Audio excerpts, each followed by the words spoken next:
বন্ধুরা, এই যে অতিরিক্ত সিমের গাছের গ্রোথের যে সমস্যাটা বলি আমি, যে সিমের গাছের গ্রোথ বেশি হওয়া ক্ষতি, সেরকমই এই জমিটা দেখাও।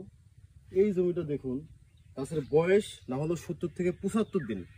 এই 75 দিন সেখানে গাছগুলো এত পরিমাণে ঝোপালো, এই জমিতে কিন্তু ফুলও নাই। শীত না পড়লে সাধারণত এই শক্তিশালী গাছগুলোতে ফুল আসে না, সেটা হোক অটো, হোক কেরালা, কিংবা হোক অন্য কোনো সিম। এত গাছ, এত ফুলের কোনো মানে জমিতে যে এটা যে সিমের গাছ সুন্দরভাবে লাল ফুল হবে হয়ে পুরো মানে ফুলের বাগানের মতো হয়ে থাকবে, সেরকম কিন্তু দৃশ্য এখানে দেখা যাচ্ছে না। এই গাছে ফুলের প্রচুর ঘাটতি, তার কারণেই গাছের গ্রোথ। এই গাছে টোটালি এখন ফুলিকুর, নাতিভো, র্যান্ডম এবং এটা ভালো একটা ডোজ, পার লিটারে 1 ml করে ফলিকুর ও 10 গ্রাম করে নাতিভো ছত্রাকনাশক হিসেবে স্প্রে করতে হবে, সাথে ম্যানকোজিব দিয়ে পাতাগুলো ভেঙে। তাহলে আগামী 10 থেকে 15 দিনের মাথায় দেখা যাবে প্রত্যেকটা এই বড় বড় ডোগার সাইড দিয়ে কিন্তু এখান থেকে স্টিক বের হবে।